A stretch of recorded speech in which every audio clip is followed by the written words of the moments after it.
At COP28, the Southeast Asia Climate and Nature-Based Solutions or SEAN Coalition launched the NbS tool, a web-based platform developed with support from Google.org to empower frontline organizations in creating high-quality nature-based solutions.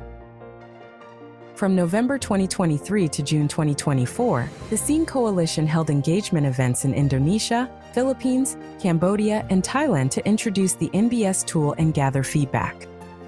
The first event took place in South Sumatra in October 2023, in collaboration with Hutan Kita Institute or HUKI. The next event was held in Manila, Philippines in November 2023, in partnership with the Philippine Eagle Foundation or PEF. In 2024, the team conducted a session in Phnom Penh, Cambodia in May, followed by events in Bangkok, Thailand and Jakarta, Indonesia in June. Over 200 participants shared their insights to improve the tool. We believe that the NbS tool is user-friendly, with the right training, with the right assistance, with the right facilitation coming from NGOs and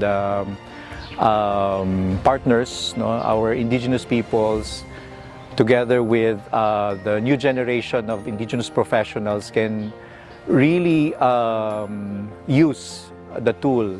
So the NbS tool is a very important database and also a very important tool for them to properly manage their ancestral domain. It is important that we utilize this nature-based solution approach, and the toolkit you have developed for that could be one very useful for indigenous people to follow, because you have this multi-layers of information there.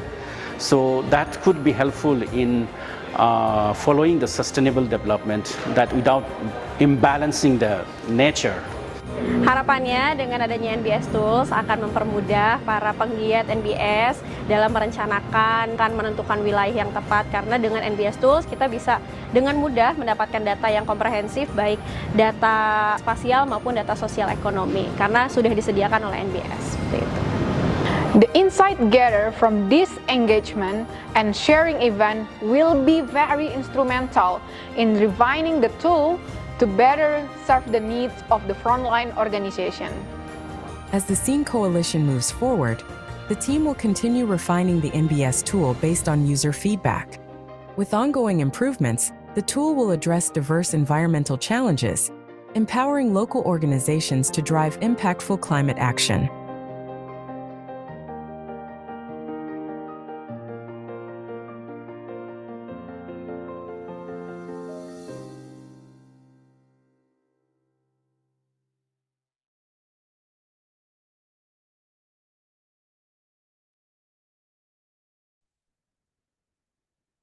Hi, selamat siang, and warm greetings to everyone joining us today.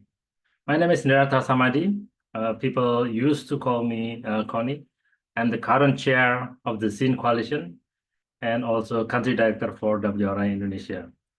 So for me, it is a pleasure to welcome you to the launch of NbS Tool version 2, a milestone moment in our collective journey to scale high-integrity, nature-based solutions across Southeast Asia. The SEAN Coalition is a unique collaboration of 9 leading environmental NGOs in the region. We are united by a shared vision to demonstrate what quality NbS for climate looks like in Southeast Asia and to accelerate its scale and impact. So people ask, why Southeast Asia? So this is because this region is so very unique, and it is useful to have NbS because we have 675 million individuals, many deeply connected to nature for their livelihoods and food security, and among the most vulnerable to climate change. So this is the people component of these tools. The second, nature, home to 15% of the world tropical forests, 20% of global biodiversity, and vast stores of blue carbon and peatlands.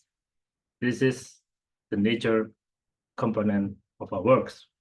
And the climate, a region rich in investable carbon, both forest and blue carbon, and nearly all of the world tropical peatland carbon sinks.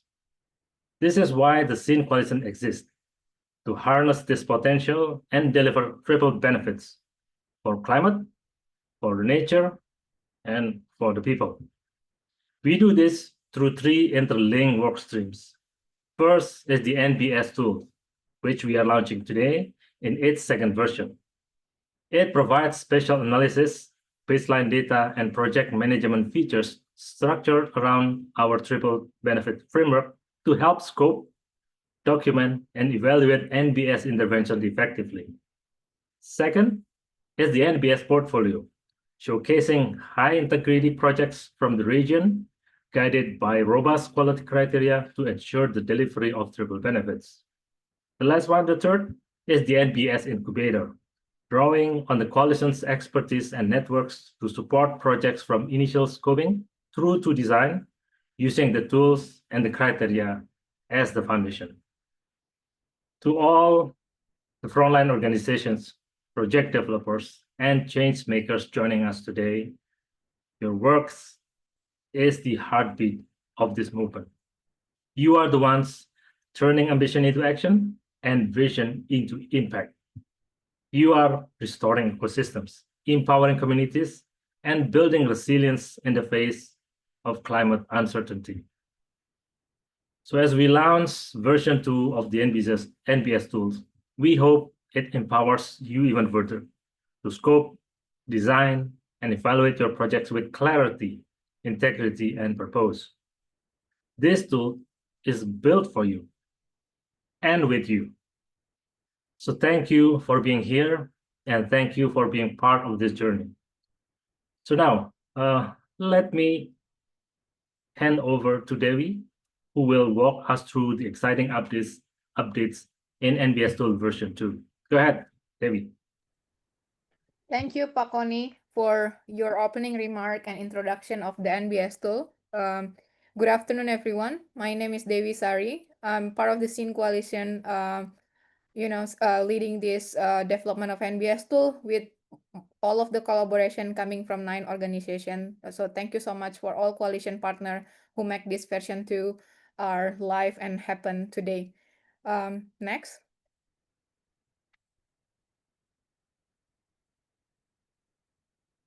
So I know most of you maybe have seen the NbS tool version 1, but maybe some of you haven't seen the NbS tool as well. So if you're curious about what we have right now in NbS tool, you can open the nbstool.scenecoalition.org.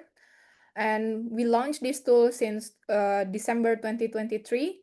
And up until today, we have more than 6,000 users that have been utilized this tool for just doing the data download or like opening their project area and etc. And we have more than 300 organizations registered, which is because NbS tool is free tools and free platform. So we are not asking everyone to register to allow them to open up the data and use the features. But if they want to keep coming back and then utilize the tools more frequently, they have to register.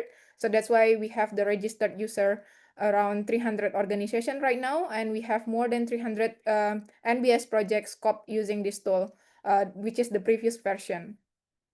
And with this version 2, this launch, we do it today with all of you, and then we have updated several data layers based on the needs of the users that we do some discussion during the refinement of this tool. We identify there are several data that we need to improve, especially the socioeconomic data, geospatial layers that is specific for specific countries, because some of the forest definition, the land cover are different between countries to another countries.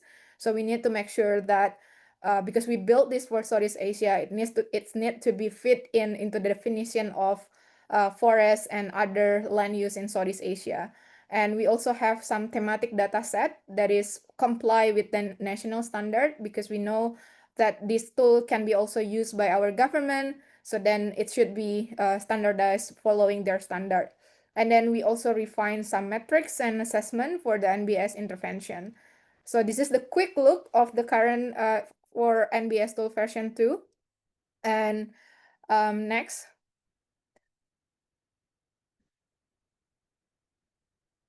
This launch for the version, sorry, the update for the version 2, it's not only coming from us why we want to make this the next version, but it's because of the users is asking us some of the features that is not exist in version 1. So we want to accommodate them so then they can continuously using this tool. So some of their feedback are, for example, the previous version we only allow the NbS tool to the users to download the map under the image format, and now we have the GeoPDF format because the user is asking that. And like I mentioned before, we trying to make to refine the definition of forest area following the country specific definition, because there are different definition in different countries in Southeast Asia. That's why we updated our country specific data. And then they also want us to mainly using the data from the government. And then of course, because the user want us to more focus on the people, because many aspect of the NbS should relate to how we can benefit people. And our previous data on the people side is too general, of course, because the metric is so hard to be defined and identified. In this version 2, we updated some of these people criteria, and also we updated some of the functionality, because of course in the previous version there are glitch and some of bugs, and we updated all of that. So then the utilization of the tools becomes smoother and easy to use. And also we give more access to the users, because previously we limit the area into 1,000 hectares. Now we 10,000 hectares, but now user can request to analyze more than 10,000 hectares. Yeah, all of these update in version 2 are coming for our user itself. So we are trying to refine the tools based on the needs of our users. Next. As I mentioned previously, we make some technology enhancements with enhancing the stronger data privacy, expanded the analysis of the capacity, and also improve the performance, and of course doing some bug fixing. Next.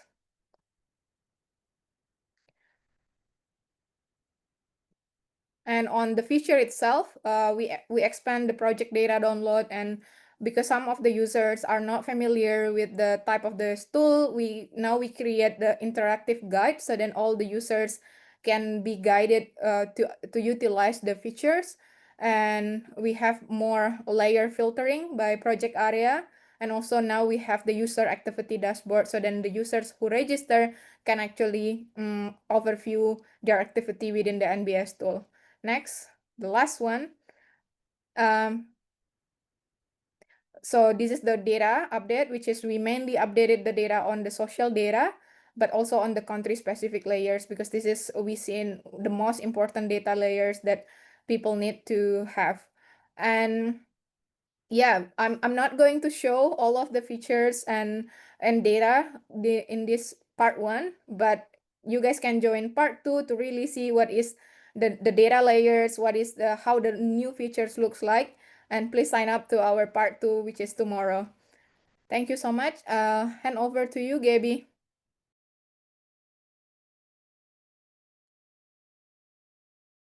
Thank you, Dewi. For I think we just have thousands a of quick video. Yep. years, Perfect. You can people go. have been living in harmony with nature. This symbiotic relationship has been the foundation of many traditional societies. Forests are the heart of this coexistence, providing indigenous commodities with essential resources of livelihood. The Southeast Asia Climate and Nature-Based Solutions or SEAN Coalition visited local communities in Semendo, South Sumatra, Indonesia, and the Tiwahanan and Bukidnon tribe from Bukidnon, Philippines, to see how they coexist with nature. Ya, kami ada budaya dari Semendo itu, yaitu budaya Tunggu Tubang. Jadi dari nenek moyang dahulu itu udah turun-temurun. Jadi ada harta rumah, sawah, kebun, itu digilirkan atau diwariskan kepada anak perempuan yang tertua. Jadi itu digilirkan kemanfaatan untuk hutan. Kalau di hutan lindung, itu ditanam sejenis tanaman buah-buahan. Jadi di situ suatu saat nanti buah-buahan itu biarpun jadi hutan masih manfaat dari tunggu tubang tersebut, tidak merusak hutan. Importante ang mga kalasangan kaya diha namo na ingon nga sagrado sa among kinabuhi kay diha ang among pagkaon, diha pod ang matuan bugnaw ng hangin ug diha sad ang malimpyo nga tubig.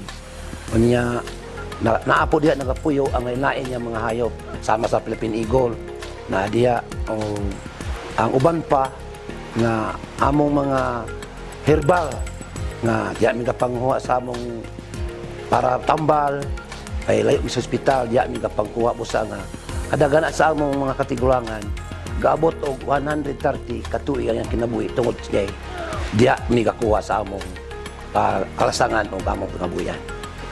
Kung dili namo maprotektahan o dili maatiman ang tanom gikan karon paingon sa napulo ka tuig, kana siya posible gid nga mga matay na siya nga tanom kung dili namo protektahan.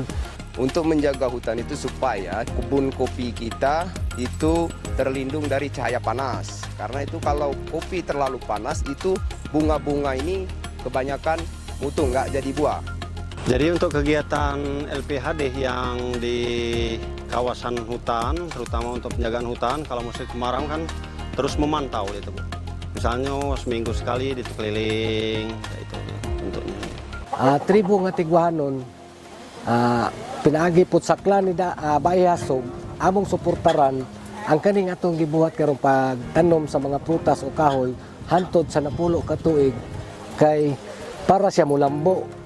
The existence of forests is deeply intertwined with the lives of the surrounding communities.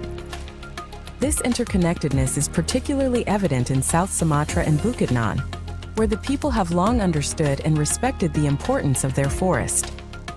Kalau hutan tidak ada, mungkin masyarakat tidak bisa hidup.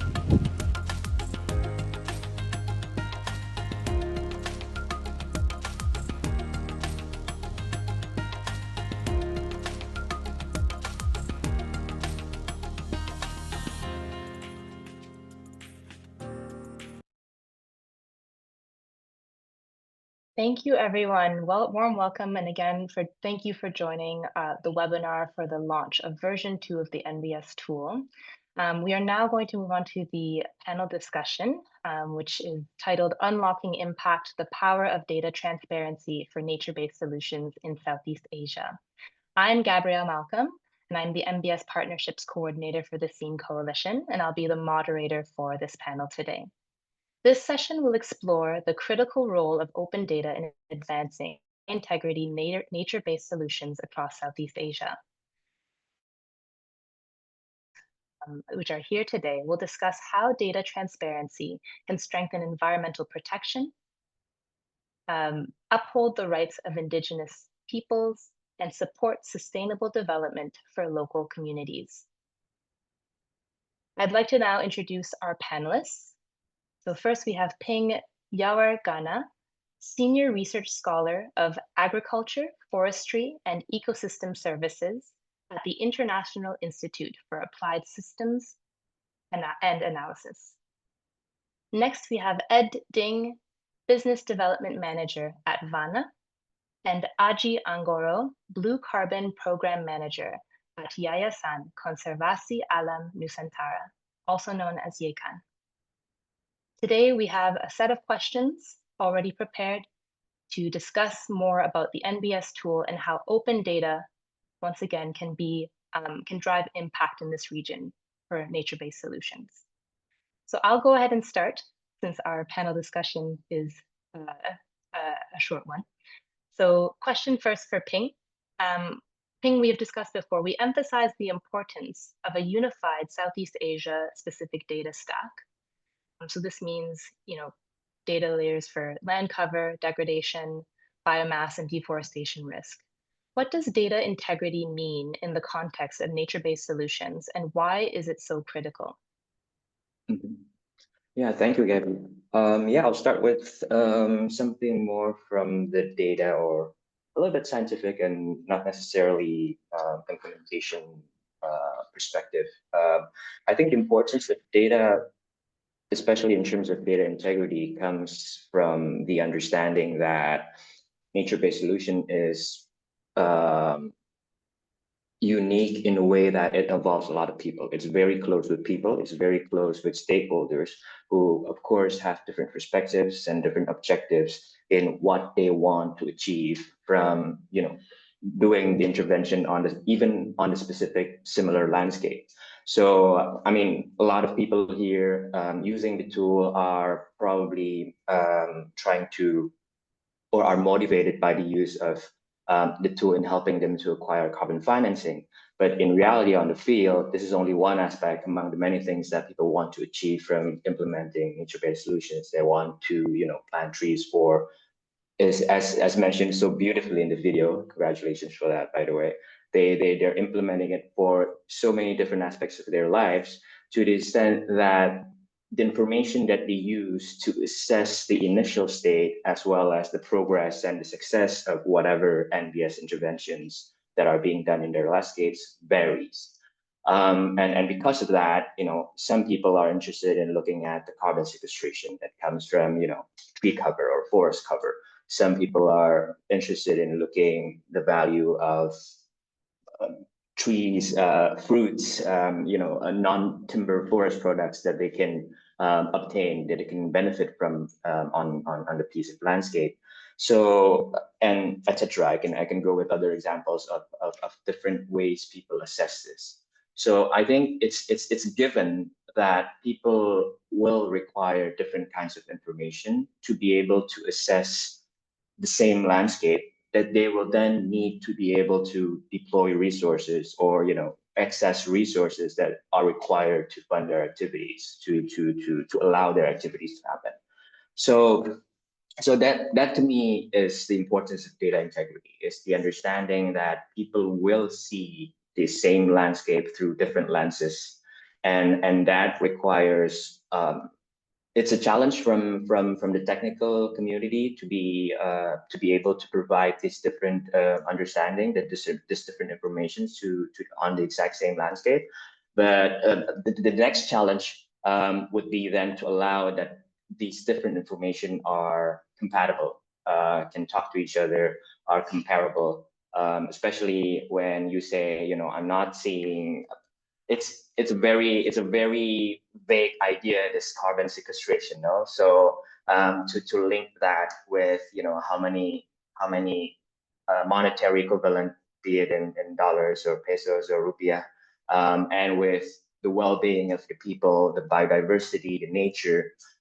So yeah, the challenge there is to make sure, to begin with, we need the right information to be in place, which is a big challenge in in itself. And it's a great work that NbS tool is doing, and really, being the library of these different data. The next challenge would be to ensure that these data are talking to each other in a way that's compatible and comparable. After we overcome the very big challenge of even compiling them, putting them together, making sure that they are accessible and usable by the right kind of people. And by the right kind of people, I mean the people who are on the field, who have means of implementation. So yeah, I'll start there in terms of the importance of data integrity, and how, just as a quick commendment from my side to what NbS tool is contributing on this side. Great. Thank you so much, Ping. Yeah, that's a great way to open this panel discussion. We're talking about data integrity, but also its multiple uses across different stakeholders, and why it's important to have this unified and diverse data stack. On that topic as well, and I actually just want to remind also the audience members that if you have any questions for the panelists, please use the Q&A function, should be just below, to be able to write out your questions, because we will have a Q&A following this panel discussion, and we'd love to answer some of your questions. So just continuing, I think, along this topic for data integrity and I think its uses, we talk a lot about baselines when it comes to nature-based solutions. So I think my next question is going to be for Ed. Baselines are often seen as the foundation of credible carbon projects or NBS projects. What makes a baseline credible in your, and how do you ensure it's accepted by registries and investors? Sure. I think to us as a project developer and also investor in nature-based solutions, I think we kind of usually go for it by three principles. I think the first one is that it needs to be conservative. So it needs to be not overstating impact and be very accurate in its assessment. Number two is that it needs to be independently verified by a third party, which kind of leads to number three, in that it needs to be credible and needs to be transparent, scientifically sound, and based in peer-reviewed literature, much like what the NbS tool does. I noticed that it references a lot of academic papers and publicly accessible data sets to do so. So I think that's a very strong step in creating credible baselines. Wonderful, thank you. And I think my next question is going to go to Aji. So I think we'll kind of take a step back and think about the big picture. And I know, Aji, you work specifically on blue carbon ecosystems. So I think this is a very kind of focused question. But why is closing coastal data gaps so critical for blue carbon projects today? Well, thank you, Gaby, for the questions. I think the currency of how we want to do the carbon credit or the carbon finance is trust. When we have a full understanding or full repertoire of data, it can bring trust to whomever that is involved in the project. First and foremost, when we have the completeness of the data, we have a highest scientific credibility. When we have highest scientific credibility, and all the stakeholders, investors, regulators will be interested in developing the project.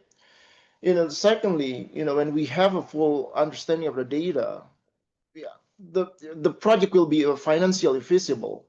Because it brings trust. It brings the confidence of the market that you're doing the project that you intended to do. The project will have an impact that we are expected. So it will bring the financial side of the project will be optimistic. And every single of us, like every regulation national right now, is developing a policy that is relevant to the development of the carbon project.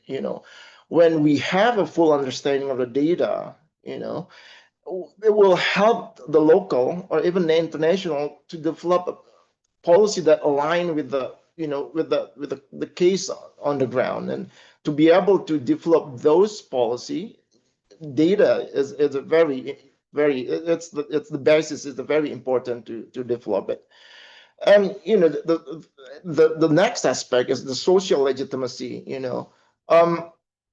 Benefit sharing mechanism is probably one of the factors that it's really hard to be solved at the project level.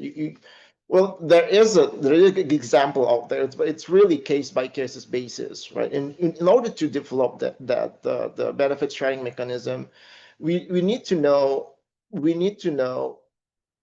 how data is calculated. How much is carbon how much carbon is sequestered in the project.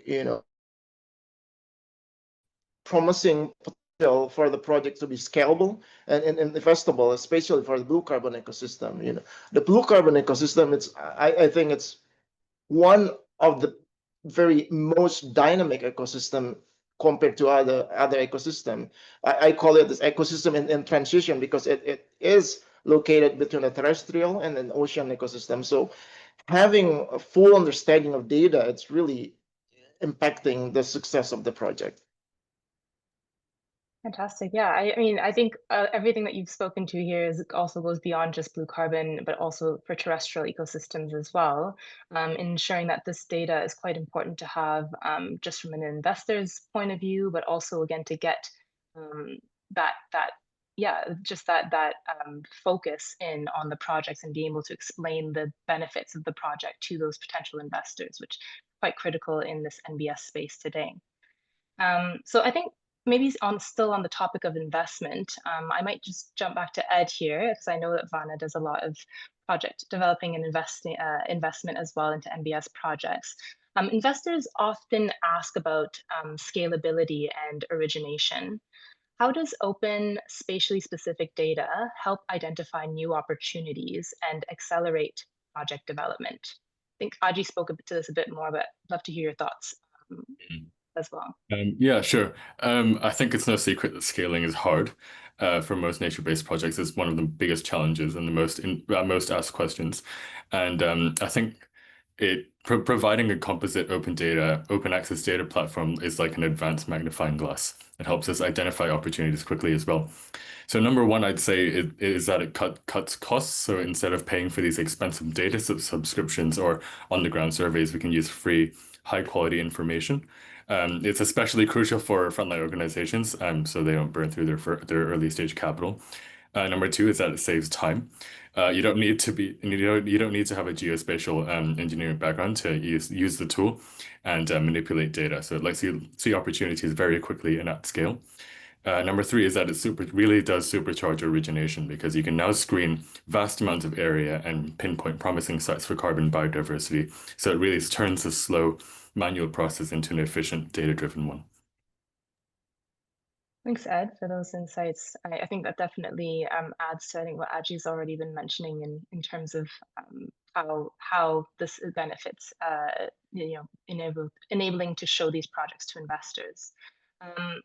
I think I want to go a little bit back now to the code specifically, because the NbS tool is very unique in the sense that this is an open tool. It's free to use, and the team has also published the code and the metadata, which is quite rare, and it's quite a bold move, I think, for in the case of this tool specifically.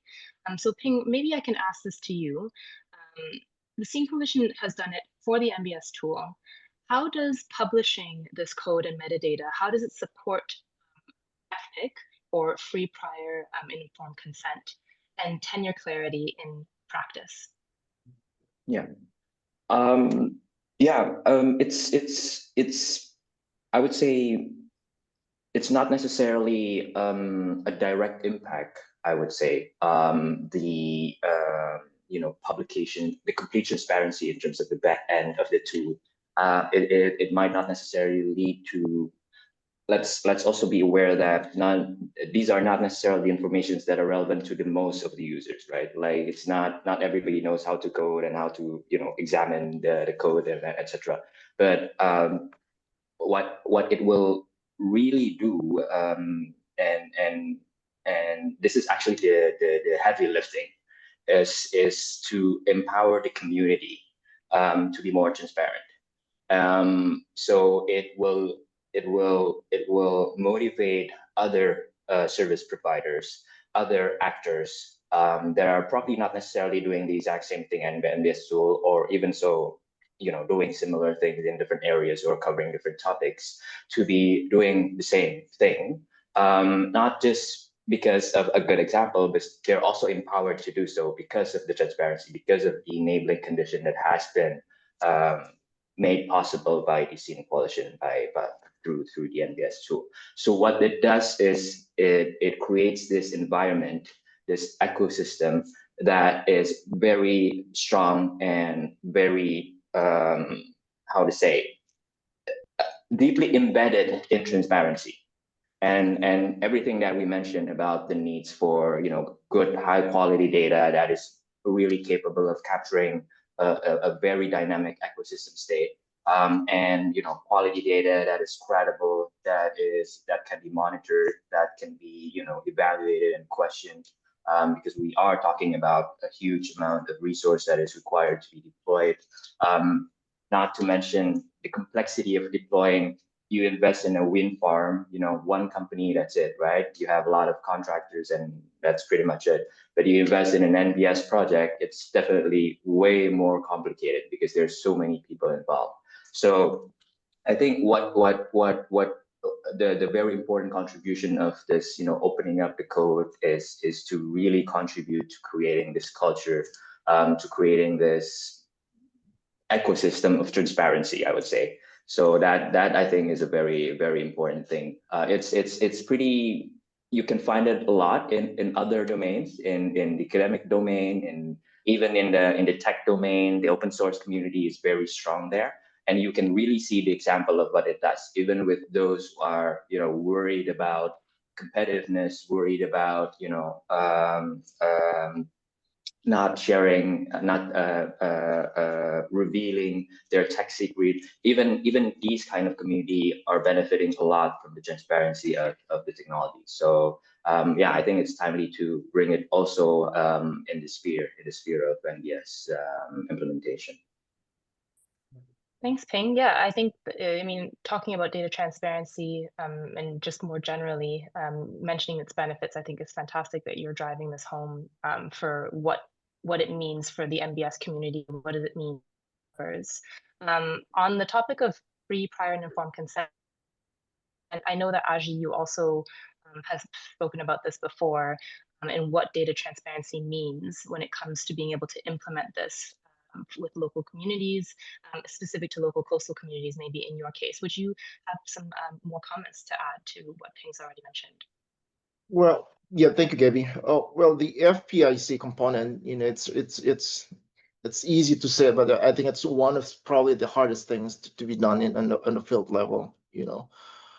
When it comes to data, I think we need to be transparent in how the data is collected, and how the data is then be used for the project.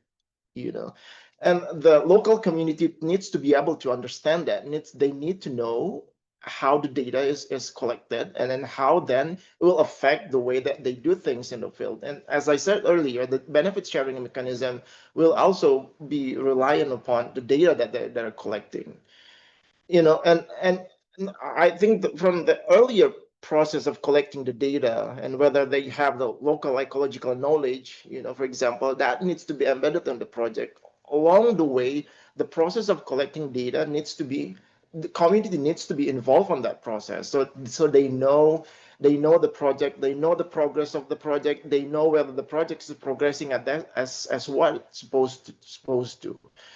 All this process needs to be embedded in the process, and the local community needs to know that. And I think it seems easy to be discussed, but it's really hard to be implemented in the field. And I think we need to make it work if you want to develop a project that is successful. Thank you for that. I'm conscious of time as well. I think we'll go to one more question for the panel, and then we will move on to the Q&A. I see there's already a couple of questions there that actually might be best answered by Dewi Sari, who's leading the development of the NbS tool. But I think I'd like to get some thoughts from each of the panelists before we close the panel for today. What is one thing that you'd like to see improved or added in the next evolution of the NbS tool for the Scene Coalition? Maybe we can start with Aji, since you're already off mute. Oh, thank you. I've tried it. I've tried the NbS tool for some times. I think be able to call if it's so. Ping earlier said about the interoperability. It's maybe in the version 3 or version 4. I'm expecting that the data or the document or the project document that it's issued by the tools can be used for the next stage of the project, or in this can be used as a material for the local community to develop the project in the next stage. And I think being able to use layers of data from other databases, for example, Global Mangrove Watch and Global Forest Watch, and embedded in the tools will be, it's going to be a cool thing to do, So because then the data is interoperable, they can talk to each other, and it brings the level of trust that we wanted.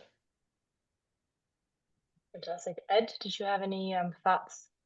Sure. I think from an investment and project origination angle, I think it's exciting. It'd be exciting if the tool saw a little few more layers.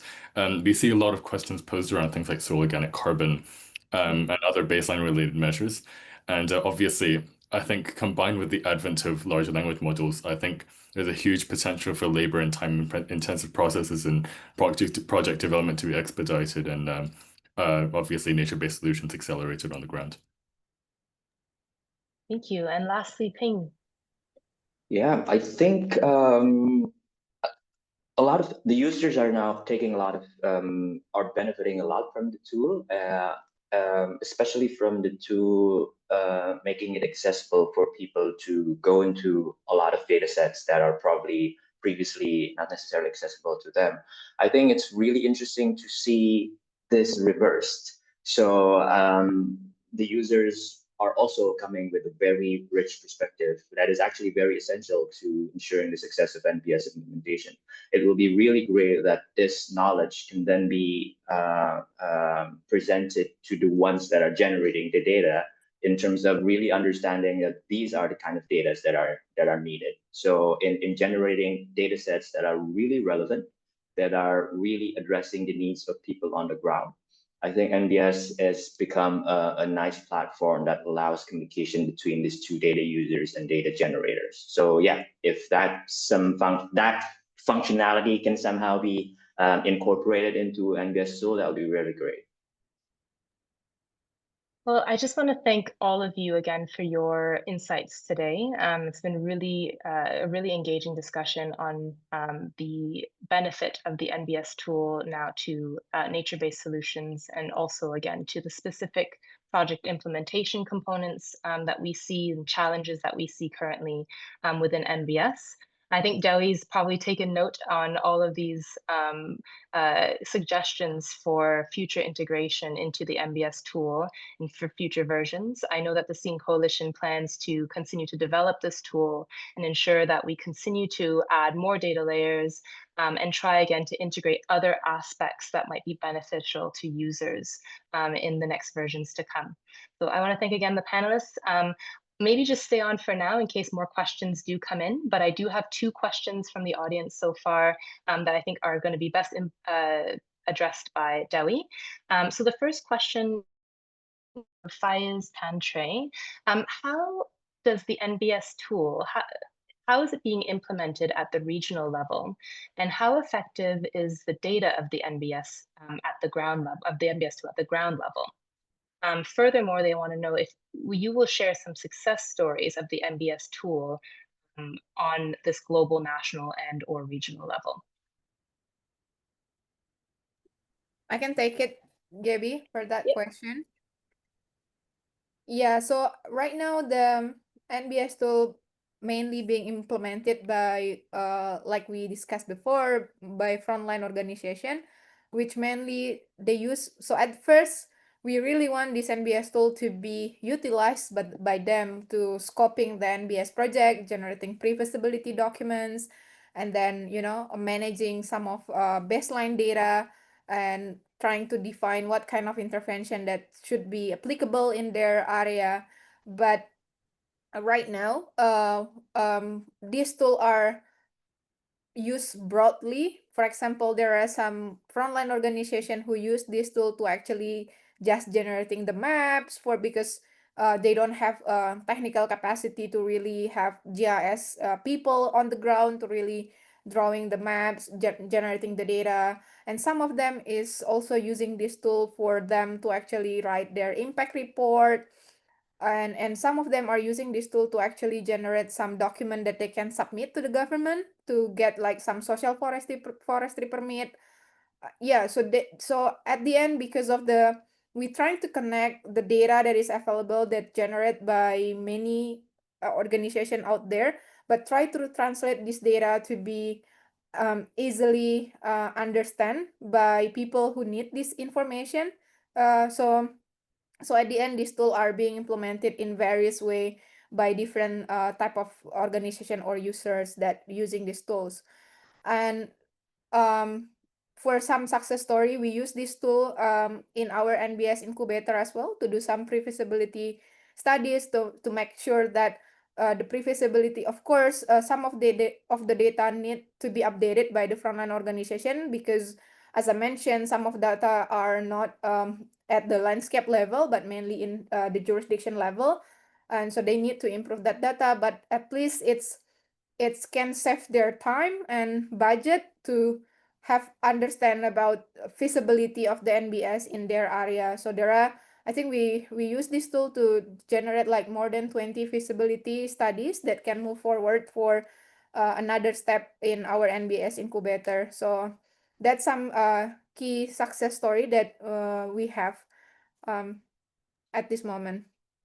I'm wondering, Dewi, if you also want to mention the future of kind of disseminating some of these success stories on the Scene Coalition website.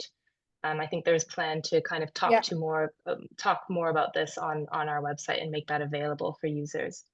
Yeah, that's true. We are going to share some update in our website and put some more highlight and success story from our NbS tool in the updated version of our website as well in Scene Coalition. Fantastic. Okay, I think there's one more question also from Crystal Ma. Thank you, Crystal. I think this question is specifically related to blue carbon ecosystems, and they want to know what's available on the NbS tool version 2 that could enable community-led NbS projects in setting a baseline for these ecosystems. Yeah, to be honest, for this blue carbon ecosystem, for the baseline setting, we are not yet really accommodating the blue carbon ecosystem. We just have the mangrove data layers, but this also secondary data. So, but this is something that we have discussed within the Scene Coalition, right, Gaby? How we could add the blue carbon ecosystem like mangrove, seagrass into the tools, but we still have a challenge on defining the data in a set of indicators and other thing. But I think since Aji is blue carbon ecosystem expert here, maybe he can add on that as well.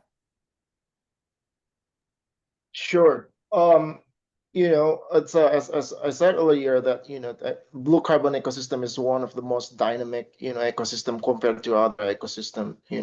And I think there has been quite a lot research out there just trying to measure the biomass, the carbon, everything, and if we're able to incorporate that, the allometric equation, and incorporate that in the NbS tool, so at least have a a preliminary result of what's the coverage look like, what the diversity look like, what's the potential carbon storage look like, and the researcher out there has been trying to model the soil carbon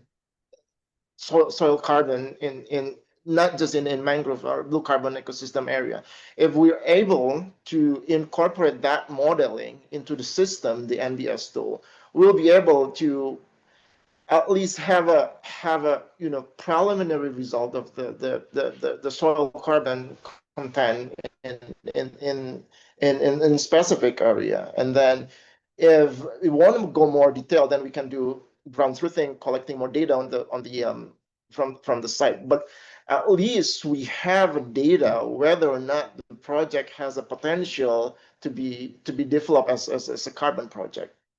That's my thought, Debbie.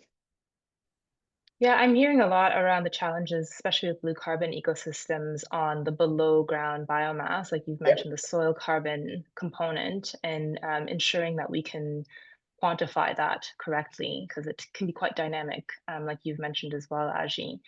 So I think, Crystal, the best, based on Dewi's answer, Aji's answer, I think the best thing to say is that this is definitely on the radar for the NbS tool in terms of integrating blue carbon specific data. And like Aji also mentioned, the Mangrove Watch, Mangrove Alliance as well, other data sets and other tools that are specifically blue carbon tools, we're hoping to be able to integrate as well into the future kind of versions of the tool. So I think it's just a more of a lookout for the NbS tool next versions. We're hoping to be able to integrate some blue carbon data that will help with baselining and also some of the other benefit kind of assessment capabilities. I have a third question here. Actually, we've got several other questions actually. So maybe I'll move on to the next one here. I think we'll only have time for one or two more, depending here. So a question from Amrish Bular. Speaking of pre-feasibility studies, since different methodologies have different criteria, how does the tool include that spectrum? Maybe I'll leave that to Dewi to answer, and I can always add on as well. Thank you, Amrish. I think that's really a good point.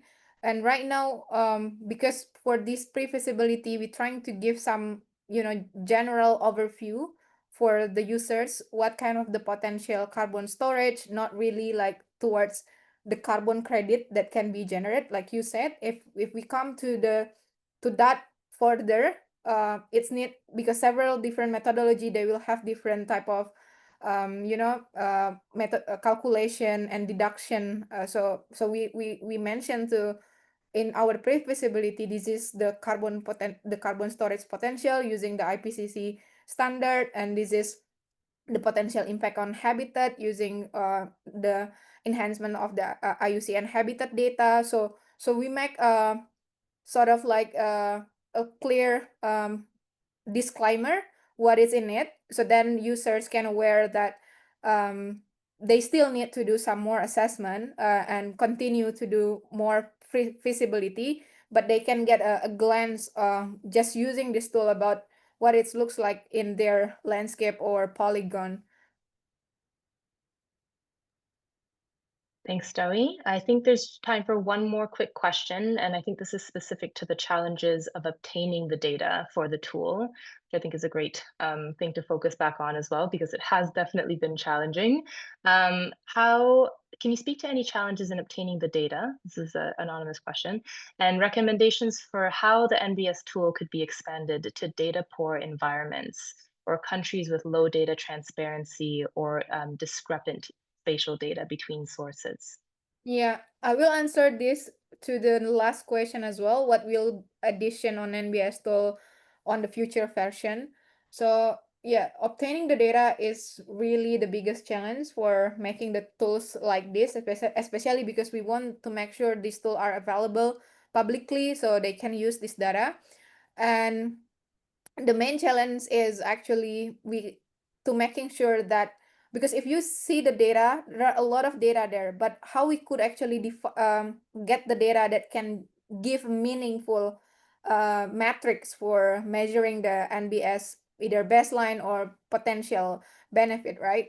And some of our plan is that, for example, with some of the data that already exists in global and regional level, what we are trying to do, we wanted to downscaling for example, if it's geospatial layer, downscaling the geospatial resolution. And like what Ping said, there are also potential a way for us to collaborate with other initiatives where they could actually help the users generate their own data layers or map using different technology. That is something that we could see on the data poor environment by downscaling some of the indicators.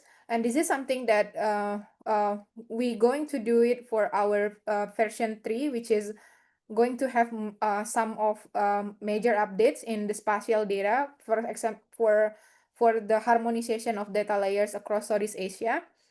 Because we, as I think someone mentioned here in the question as well, because the data in different sources are different, and sometimes they are not aligned or they are not harmonized between, for example, the land cover data and compared to biomass data. And this is something that we are currently addressing as well with this regional data that covering all of countries in Southeast Asia, to make the harmonization of data so then every single layer are not contradicting between each other. So this is something that we want to do in our future version, in version 3. Yeah, for this version 2, not everything is perfect already, but we are going to the direction where we want to improve this tool together with all of you here. And especially by having this question, it's really helped me to also understand what is the main concerns of everyone here who actually have interest in this NbS tool. So if you guys have any more concern and feedback, how we could better shape this NbS tool for the next version, feel free to reach out to me and Sin Coalition as well. That's really something we need. Thanks, Deli.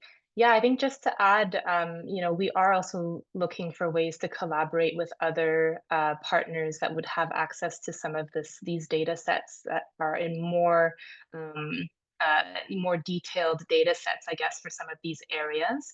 So we do also want to say and reach out to potential partners that might be on the webinar today, but also if you know of potential partners that may want to collaborate with the NbS tool, we'd definitely be interested as well, especially those who have access to some of these data layers.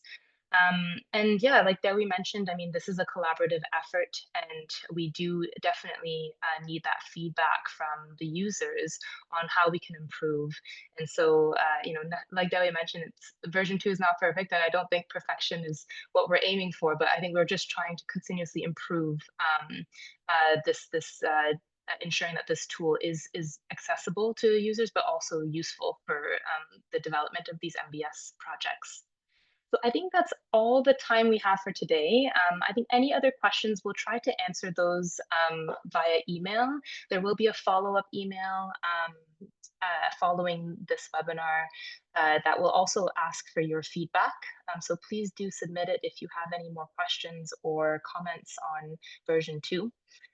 So I think now we'll just kind of put up our QR code for the next session. We invite everyone who's joined us here today to please join the live demo and user feedback session. This is where the NbS tool team is going to go into a lot more detail and actually do a full walkthrough of how to use the NbS tool. And we then also will have a user feedback session following this, so where you can then provide, again, more feedback, more questions specific to how the tool is used and what data is available. So I just want to thank everyone again for joining today. We really appreciate your time. The SEEN Coalition has been working tirelessly in getting version 2 out to you all. We also encourage you to go check out the SEEN Coalition website, so seencoalition.org, where we have more information on our other work streams, specific like the NbS portfolio work stream and the development of our high quality NbS criteria, as well as the NbS incubator for projects and the work that we're doing with frontline organizations. Thank you all again, and that will be all for today. I hope to see many of you tomorrow for our next session. Thank you. Thank you, everyone. Thank you so much, everyone. Thank you all. Bye.